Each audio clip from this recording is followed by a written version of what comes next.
बिस्मिल्लाहिर्रहमानिर्रहीम। अस्सलाम वालेकुम ख़ातून हज़रात, कैसे हैं आप? आपके मूड कैसे हैं? आपके मिजाज कैसे हैं? मैं आपका होस्ट और दोस्त अरशद भट्टी हूँ। टोरंटो 360 स्पेशल में आपको खुशामदीद कहते हैं। खुदा रब करीम आपको खुश रखे, सलामत रखे, हंसता मुस्कुराता रखे। अल्लाह रब करीम आपको आसानियाँ अता फरमाए और आसानियाँ तकसीम करने की तौफीक अता फरमाए। आमीन सुम्मा आमीन। मल्टीकल्चरल सोसाइटी है, लैंड ऑफ अपॉर्चुनिटीज़ कहा जाता है और सबसे इम्पॉर्टेंट तरीन अगर हम कहें यहाँ पे जिस सेक्टर में बात की जाती है वो इमिग्रेशन के हवाले से बात की जाती है। और मौजूदा गवर्नमेंट ने बहुत ज़बरदस्त किस्म के प्लान जो हैं वो अनाउंस किए हैं। नेक्स्ट 3 ईयर्स में 1.4 मिलियन लोग जो हैं दुनिया भर से यहाँ पे आएंगे और इस दौरान भी कोविड रहा, बैकलॉग भी बहुत हो गया और बहुत सारी चीज़ें जो हैं आहिस्ता आहिस्ता ठीक होना शुरू हुई हैं। आईसीसी इमिग्रेशन हमारे साथ रेगुलरली प्रोग्राम करते हैं। पिछले कुछ अरसे से बावजूद कोविड और मसरूफियत जो है उनके प्रोग्राम नहीं हो सके हैं। आरडी भाई, एमडी भाई, उनकी पूरी टीम रेगुलरली अपडेट्स करते रही हैं। रेडियो पे तो एवरी वीक वो अपडेट करते रहे हैं। एमडी भाई से मुलाकात काफ़ी दिन के बाद हुई है रेगुलरली। अब वो कहते हैं कि रेगुलरली आया करेंगे। आज हमारे साथ मौजूद हैं, खुशामदीद कहेंगे। एमडी भाई, welcome you in Toronto 360। Arshad भाई, बहुत शुक्रिया। सबसे पहले तो आपको और प्रोग्राम सुनने वाले तमाम भाई बहनों को एमडीआरडी के जानिब से, आईसीसी इमिग्रेशन टीम की तरफ से आदाब, नमस्कार, सत श्री अकाल and thank you very much for having us on your. बहुत शुक्रिया आपका। काफ़ी वक्त हुआ आपसे मुलाकात नहीं हुई, लेकिन अभी इमिग्रेशन में काफ़ी जो है वो आप कह रहे हैं कि चेंज भी आ रही है और मूवमेंट भी काफ़ी है। तो इस साल क्या देख रहे हैं हम इमिग्रेशन के हवाले से देखें तो? अर्शद भाई, लास्ट ईयर का 2022 का जो टारगेट था 4,31,000 2022 का 2022 का। Okay. And we have already achieved 437,000 immigrants in 2022। सही है। 1931 के बाद 1931 के बाद 2021 में रिकॉर्ड टूटा था। 2021 का रिकॉर्ड 2022 ने तोड़ दिया। 2022 का रिकॉर्ड 23 में टूटने जा रहा है बिकॉज 4,65,000 का टारगेट इस साल का रखा गया है। 24 का 4,85,000 का और 2025 का जो टारगेट है वो 5 लाख इमिग्रेंट्स का रखा गया होगा। ठीक है। अच्छा, अभी आप बता रहे हैं जैसे अभी एवरी ईयर जो है रिकॉर्ड ब्रेकिंग लोग आ रहे हैं। इतने लोग आ रहे हैं, इस इकोनॉमी में खपत है, आ भी जाएंगे, कैसा इसको कैसे फोर्स करते हैं? अर्शद भाई, कनाडा की पॉपुलेशन 38-39 मिलियन के आसपास है इस टाइम पे। बिल्कुल। व्हाट वी आर सीइंग कि हमारे बेबी बूमर्स बहुत ज्यादा हैं। रिटायरमेंट्स आने वाले समय में बहुत ज्यादा एक्सपेक्टेड है। बिल्कुल ठीक है। 25% रिटायरमेंट्स 2030 तक एक्सपेक्टेड है। अगर 9 मिलियन लोग रिटायर होने जा रहे हैं अगले 8 सालों में, 7 सालों में, अगर हम उनको ऑफसेट नहीं करेंगे तो it will become a big challenge. जिस तरह से हम इस टाइम पे फ्री मेडिकल की बात करते हैं जिसके कारण कनाडा जाना जाता है, हम वो सर्विसेज नहीं प्रोवाइड कर सकेंगे। फ्री एजुकेशन के लिए जाना चाहता है, कहां से फ्री एजुकेशन देंगे अगर गवर्नमेंट के पास वर्कर्स ही नहीं होंगे, टैक्सेस ही नहीं आएंगे। अर्शद भाई, पहले क्या होता था, फॉर एवरी रिटायरी कनाडा के पास 7 ऐसे लोग होते थे जो उसकी पोजीशन लेने के लिए तैयार होते थे। सही है। आज की रेट में वो 7 से कम होकर 3 पे आ गया है। अगर हम इसको ऑफसेट नहीं करेंगे तो ये 2 पे या 1.5 पे चला जाएगा। So for every retirement we will have only 1.5% two, तो वो उससे ऑफसेट नहीं हो पाएगा। अच्छा, अभी एक और चीज हम देख रहे हैं। एक तो ये तो स्किल्ड वर्कर आते हैं, मुख्तलिफ आते हैं, जो जनरल जॉब्स हैं उनमें लोग नहीं मिल रहे हैं। यहाँ पे सब लोग ये शिकायत कर रहे हैं कि हमारे पास तो जो है वो जनरल लेबर वर्क के लिए तो लोग ही नहीं है। अर्शद भाई, इस टाइम पे हम इकोनॉमी कहते हैं कि इकोनॉमी नीचे जा रही है, राइट? इंटरेस्ट रेट बढ़े हुए हैं, उसके बावजूद जो हमारा अनएम्प्लॉयमेंट रेट है दैट इज सिटिंग एट 4.2%। उसके बावजूद इस टाइम पे 9.5 लाख 9,60,000 की वैकेंसीज कनाडा में मौजूद हैं। और ये वैकेंसीज बेसिक जॉब्स में, अर्शद भाई, जैसे हम कंस्ट्रक्शन हेल्पर्स की बात कर लें, फार्म हेल्पर्स की बात कर लें, फूड प्रोसेसिंग में बात कर लें, हेल्थ केयर में बात कर लें, हम हॉस्पिटैलिटी में इन अ बिग वे, हम जीटीए को छोड़ दें। आज की डेट में अर्शद भाई हमें वो लोग चाहिए कनाडा में जो आकर यहाँ पे ब्लू कॉलर में जॉब करना चाहें और उनके लिए आसानियां भी हैं। परमानेंट रेजिडेंसी अकेला, जब भी हमारे पास कोई आजकल आज की एक पब्लिक पॉलिसी भी चल रही है अर्शद भाई, कोई भी विजिटर कनाडा में आएगा, अगर वो उनको LMIA मिल जाता है कनेडियन एम्प्लॉयर से तो वो वर्क परमिट लेने के लिए एलिजिबल है। अच्छा, ये बात यहीं से मैं क्लियर है, क्योंकि बहुत से लोगों का ख्याल है जैसे 1.4 मिलियन लोग आ रहे हैं, इसमें सारे के सारे लोग बाहर से आएंगे या जो ऑलरेडी, जैसे आपने विजिटर की बात की, या स्टूडेंट्स हैं बहुत, वो भी क्वालिफाई करते हैं तो वो भी इसमें शामिल होंगे? हम 960 में बात कर रहे हैं। नहीं, अभी जो 1.4 में एब्सोल्युटली इसमें स्टूडेंट्स शामिल नहीं है। हाँ, स्टूडेंट्स जो परमानेंट रेजिडेंसी लेंगे वो शामिल होंगे, जो वर्क परमिट पे आके परमानेंट रेजिडेंसी लेंगे वो शामिल होंगे, बट जो वर्क परमिट पे आएंगे या स्टडी वीजा पे आएंगे वो इसमें शामिल नहीं है। मतलब 1.4 में से कुछ लोग यहाँ ऑलरेडी जो लोग हैं वो भी इसमें शामिल होंगे। अर्शद भाई, इस साल 2022 में तकरीबन 6.5 लाख स्टूडेंट कनाडा में लैंड किया। उसके बाद 7 लाख हमारे पास फॉरेन वर्कर्स लैंड किए हैं, जो यहाँ पे हमें वर्कर्स चाहिए थे वो आए हैं। अभी भी 9,60,000 वैकेंसीज हैं। आज की डेट में मैं एक चीज कहता हूँ कि पब्लिक पॉलिसी चल रही है कि विजिटर टू आके आप वर्क परमिट ले सकते हैं। ये पब्लिक पॉलिसी 28 फरवरी 2023 तक एग्जिस्ट कर रही है। सही है। एक महीना और है दोस्तों को फायदा लेने का, आगे एक्सटेंड हो सकती है, एब्सोल्युटली हो सकती है, but as of today deadline 28 फरवरी है।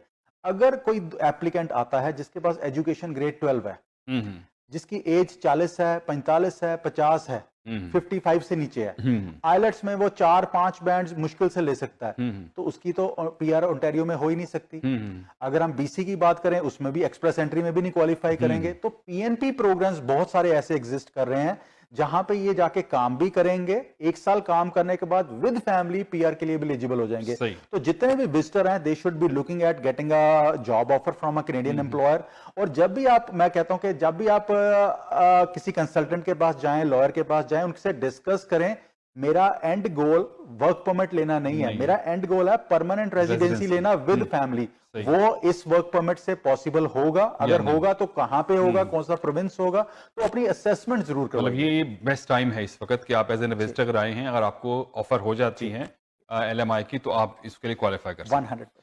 अच्छा, अभी जो क्या हेल्थ केयर, जैसे आपने बताया कि उसमें भी बड़ी चांसेस हैं, हॉस्पिटलिटी तो वो तो आपके लिए कि जनरल लेबर में आ जाता है सम टाइम, तो ये हेल्थ केयर का आपको क्या लगता है कि इस वक्त बेस्ट टाइम, जो लोग इसमें हैं वो उनके लिए बेस्ट टाइम है? अर्शद भाई, अभी एक्सप्रेस एंट्री के जनवरी में 2 ड्रॉज हुए हैं। पहला ड्रॉ गया 507 पे, दूसरा गया 490 पे, दोनों में 5500 इन्विटेशंस दिए गए हैं।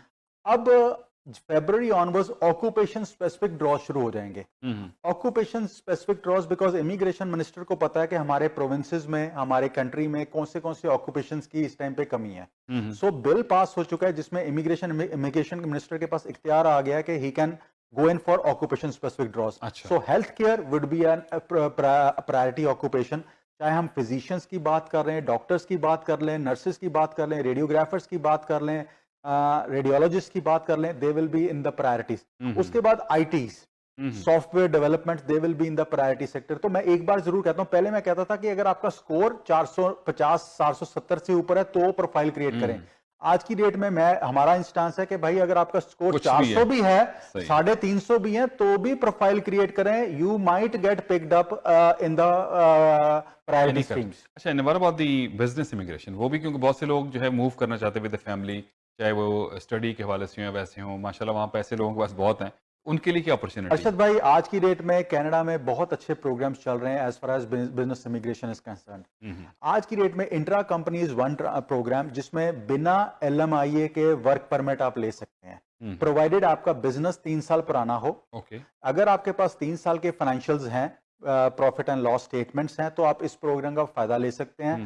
इंडिया में बैठे हैं, पाकिस्तान में बैठे हैं, मिडिल ईस्ट में बैठे हैं, अफ्रीका में बैठे हैं, कहीं पे भी बैठे हैं, वहीं से स्ट्रेट विद फैमिली आप वीजा लेके कनाडा आ सकते हैं। यहां पे आके बिजनेस एस्टैब्लिश कीजिए और 1 साल के बाद पीआर के लिए क्वालिफाई कर जाइए। अब इसमें यह भी नहीं जरूरत, इमिग्रेशन को पता है कि 1 साल में कोई भी बिजनेस सक्सेसफुल होने वाला नहीं है। आपके एफर्ट्स होने चाहिए उस बिजनेस को एस्टैब्लिश करने के लिए। आपने 2, 3, 4, 5, 10 ट्रांजैक्शंस भी कर ली तो आपकी पीआर की फाइल को कोई नहीं रोक सकता। तो ये ऑप्शंस हैं। उसके बाद स्टार्टअप वीजा की ऑप्शन है, पीएनपी एंटरप्रेन्योर प्रोग्राम चल रहा है, ओंटारियो का भी पीएनपी एंटरप्रेन्योर प्रोग्राम चल रहा है।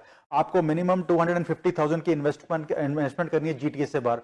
तो इसके अलावा कनाडा में इस टाइम पे बहुत अमेजिंग प्रोग्राम चल रहे हैं। ओनली थिंग इज आपको पता होना चाहिए कि मैं किस प्रोग्राम में जाना चाहता हूं। आपके कंसल्टेंट आपको एवेल्युएट करके आपको सजेस्ट कर सकता है। अच्छा, पाकिस्तान से अभी क्या सूरत हाल, विजिट वीजे की या स्टूडेंट वीजे की? अभी वहां पे प्रोसेसिंग सेंटर भी मोस्ट प्रॉब्ली नेक्स्ट कुछ मंथ्स में खुल जाएगा, वो क्या सूरत हाल, कुछ इंक्रीज हुई है वहां से लोगों का आना? बिल्कुल अर्शद भाई, नंबर्स बहुत अच्छे हुए हैं। अब सबसे पहले आपने नंबर्स की बात की है कि क्या चल रहा है। लास्ट ईयर 2022 में तकरीबन 2,70,000 एप्लीकेशंस हर मंथ सिर्फ विजिट वीजा की प्रोसेस हुई हैं कनाडा के लिए। 5.2 मिलियन एप्लीकेशंस पूरे प्रोसेस हुई हैं 2022 में, जिसमें से 4,37,000 पीआर पे लैंड किए हैं। उसके बाद वर्क परमिट पे बड़ी नंबर पे लैंड किए हैं, स्टूडेंट्स आए हैं। तो एब्सोल्युटली कनाडा क्या इस टाइम पे पाकिस्तान के साथ रिलेशंस बहुत स्ट्रांग जा रहे हैं अर्शद भाई। और इसी वजह से नई जो वीजा प्रोसेसिंग सेंटर खोला गया है, उस प्रोसेसिंग सेंटर के ऊपर फोकस किया जा रहा था। And I think international students बहुत बड़ी नंबर्स में आ रहे हैं वहां से, जितने भी इंटरनेशनल स्टूडेंट्स आ रहे हैं, अगर आप कनाडा आना चाहते हैं तो मई के लिए एडमिशंस आज की डेट में हो रही हैं और उसके बाद सितंबर के लिए एडमिशंस होंगी।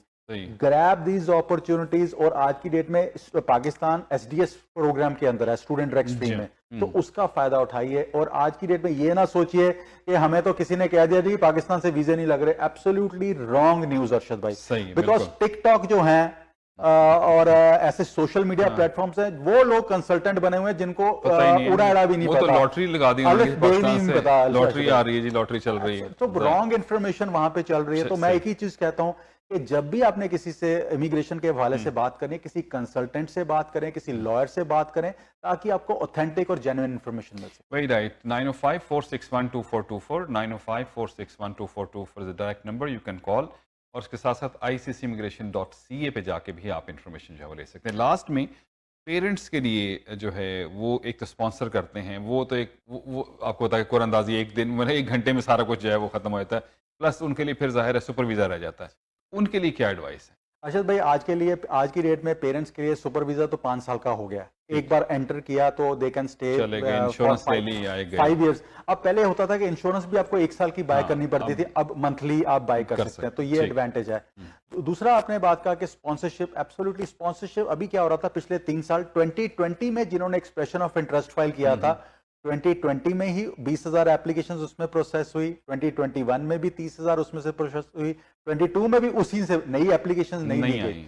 तो this year we are expecting कि नई एप्लीकेशंस ली जाएंगी, बट अभी उसकी कोई अपडेट नहीं है, वो प्रॉब्ली सितंबर में जाके आप क्या एडवाइस करते हैं जो लोगों ने पहले एप्लीकेशन दी वो नई एप्लीकेशन ना देते हैं? 2 साल अब तो पीछे कोविड में मसले रहे हैं, वो तो अब एक्सेप्ट की जाएंगी तभी दे पाएंगे, अभी तो दे नहीं पाएंगे। हाँ, जो पेरेंट्स आपके जॉब कर रहे हैं, बिजनेस कर रहे हैं, अगर वो आके उस प्रोग्राम्स में आके यहाँ पे वर्क परमिट लेना चाहते हैं तो absolutely there are options that can be discussed. Very right, thank you very much. मेरे ख्याल है कुछ कवर हमने कर लिए। जनरल आज पहला प्रोग्राम था तो हमने जनरली से बात की है, तो मोस्ट प्रॉब्ली नेक्स्ट प्रोग्राम में स्पेसिफिकली जो है डिफरेंस पे बात करें। बहुत शुक्रिया आपका, थैंक यू वेरी मच।